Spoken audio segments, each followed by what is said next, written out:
this is not what you might have been expecting from a Mercedes-Benz C-Class.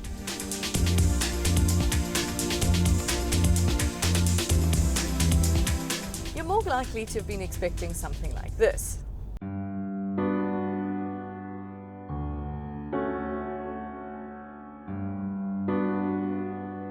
Luckily, in the all-new 5th generation C-Class, you get a little bit of both. Now, it hasn't sold more than 8.5 million vehicles since launch for nothing. The C-Class is unsurprisingly Merck's best-selling model. The outgoing generation alone sold 2.4 million units worldwide. But C-Class has never been called an exciting car, a driver's car, a car with personality. All that might be about to change, though.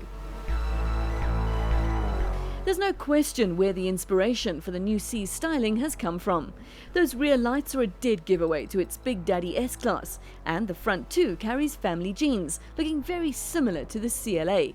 Its new hybrid construction means 50% of the body is aluminium, making it almost 100 kilograms lighter, even though it's bigger than its predecessor in almost every dimension. One of the big cheeses at Mercedes-Benz had quite an interesting way of looking at car styling. He said the new A-Class was a Marmite car, one that divides opinion. You either love it or you hate it. In the same breath, he said that the new C-Class couldn't be a Marmite car because it had to be more traditional. Certainly the old generation is a bit like strawberry jam, but this, I think, is going to really divide opinion. Me, I'm a Bovril girl, and I love this. Depending on your preference, you can choose 2 different designs at the front, with the exclusive line offering the classic grille with a 3-pointed star on the bonnet. For a more sporty look, go for the grille with the centrally positioned star. Inside, there are quite a few changes, not quite as fuddy-duddy as it used to be, and quite a few more sporty cues coming through from the A-Class. Up front, you've got redesigned seats, which are really comfortable. There's a whole new center console, which is in one piece in this automatic model that we're driving. Mercedes obviously trying to appeal to the younger market with the screen that they've put in here. It's not a touch screen, but you've got a touch pad down here, and interesting the way that it works like a smartphone. So you can pinch in, you can swipe across, definitely something that's going to be familiar to the younger market. I love this whole new interior. It's simple, neat, tidy, and far from the old-fashioned that we might expect. It recognizes your handwriting, so you don't need to get distracted looking through menus. We've seen it in other cars, and quite aside from the fact that it will have to be used left-handed in South Africa, I'm not a huge fan. I generally find them too sensitive, and you end up selecting things you didn't actually mean to. Mercedes has also finally caught up with competitors and added a really user-friendly heads-up display. You're able to connect up your phone and surf the internet while the car's stationary, and apps like Google, Weather and Facebook can also be used. There's super sound in the new C2. It's an acoustic system that uses the space between the cross member and side member in the body structure as a resonance chamber for the bass speakers. It's apparently akin to the listening experience in a concert hall. Can you hear that? How about that? No, me neither. So another big improvement that Mercedes has made to the interior of the C-Class is around noise, and I'm not talking about engine noise or wind noise or rattles. I'm talking about operational noise. So the sound of the seat being adjusted, the sound of the aircon blower, the sound of the window being put down. It's a tiny little detail. They've really worked on it, but it might be something that really adds to the overall experience. Back here you'll find more room than before. One of the reasons you'll be buying this over the cheaper CLA. Another reason would be the drive.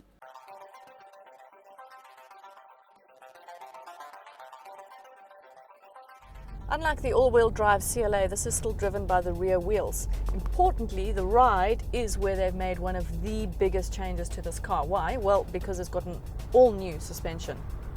There's a newly designed 4-link front axle and a 5-link rear. It's much more responsive to steering input, and very importantly, you can also fit your new Merc C-Class with an air suspension as an option. So what Airmatic does, it provides continually variable damping at the front and at the rear so that you've got a smoother ride as possible, which is fantastic for us at home with all our potholes, etc. You can choose between Sport Mode, Sport Plus, Eco, Comfort Mode, depending on your style of driving. And there's also an auto leveling function for those times when you load up the car and head off on holiday. The new C-Class is certainly going to appeal to that up-and-coming executive who wants a sporty drive for the daily commute, but who's also able to pack his young family in and do the trek to Durbs or Cape Town for the holidays in absolute comfort. The C-Class comes with a host of new safety features as standard, including Collision Prevention Assist Plus, which basically helps you avoid accidents. So it's on now, hey? Now it's on. Just forward. Yeah. Well.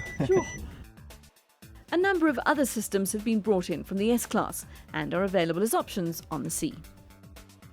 We're driving the C250, but there'll be 4 models when the C-Class arrives in South Africa in June: a C180, a C200, and then also a C220 diesel model. They're all 4-cylinder turbocharged, and Mercedes-Benz has promised us that hybrid and AMG models won't be far behind. With its short overhangs and distinctive rear lights, the new C-Class certainly looks the part if you're after a sporty car. But there's also the sensible side that offers things like 20% less fuel consumption than the old model, and intelligent drive options stolen from the S-Class. It's still a fantastic all-round package, now just more exciting whether you're a driver or a passenger. There's a lower centre of gravity which makes you feel really connected with the road when you're driving, and a lovely transfer of power through the 7G-tronic box. There is also a 6-speed manual option available. I didn't unfortunately get to drive it, but I believe it's brilliant. And rumour has it that Mercedes is in development with a 9-speed box, so that's interesting. It's all stuff you pay for though, and although C-Class is on average only 6% more expensive in South Africa than the outgoing model, it still comes at a premium to its competitors. This 250 is $500,000, but the range starts at around 400,000. It's a lot of money, but with C-Class pretty consistently in top 10 car sales monthly, it's clear South Africans are prepared to part with a lot of money.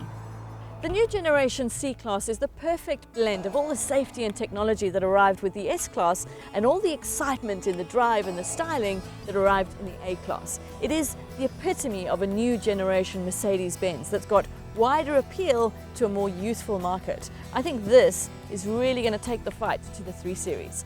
Game on.